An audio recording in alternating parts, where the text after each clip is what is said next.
Assalamualaikum warahmatullahi wabarakatuh. Perkenalkan, saya Atira Azhara dari kelas Gizi B. Seri video kali ini Tira bakal ngejelasin salah satu hasil produk fermentasi, yaitu nata de coco. Indonesia merupakan salah satu penghasil kelapa terbesar di dunia. Namun, tidak semua bagian kelapa dimanfaatkan secara optimal. Contohnya air kelapa, yang jumlahnya melimpah namun seringkali terbuang sebagai limbah.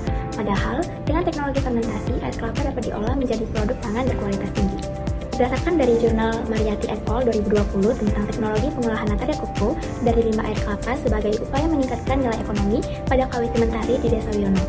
Dari jurnal tersebut menjelaskan bahwa nata de coco adalah produk fermentasi air kelapa oleh bakteri Acetobacter stylinum.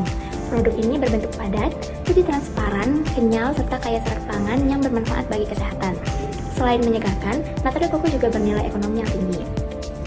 Bakteri yang digunakan dalam proses pembuatan nata de coco adalah Acetobacter stylinum, yaitu sejenis bakteri gram negatif berbentuk batang dan bersifat aerob.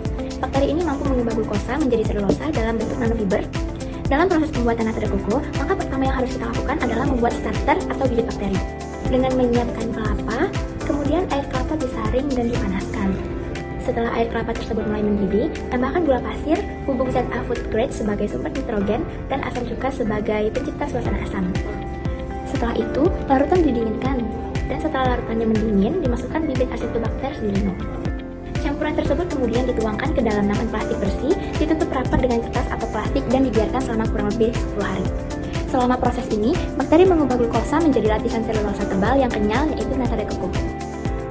Secara biokimia, Acetobacter stylinum itu memanfaatkan gula dari air kelapa sebagai sumber energi. Enzim selulosa sintase pada bakteri ini mengubah glukosa menjadi rantai selulosa panjang. Selulosa diekskresikan keluar sel bakteri dalam bentuk serabut halus, lalu saling berikatan membentuk lapisan 3 dimensi. Nah, jadi untuk kesimpulannya bahwa nata de coco merupakan hasil fermentasi air kelapa oleh Acetobacter stylinum yang menghasilkan selulosa bakteri berbentuk lapisan kenyal. Komposisi bahan tambahan seperti sumber nitrogen, asam asetat maupun variasi pH sangat berpengaruh terhadap mutu akhir produk. Nata yang baik ditandai dengan tekstur kenyal, warna putih bersih, rasa yang netral, dan kadar air yang sesuai standar mutu pangan. Selain bernilai fungsional, karena mengandung serat pangan, nata de coco juga memiliki prospek ekonomi yang tinggi sebagai bahan pangan olahan maupun minuman ringan.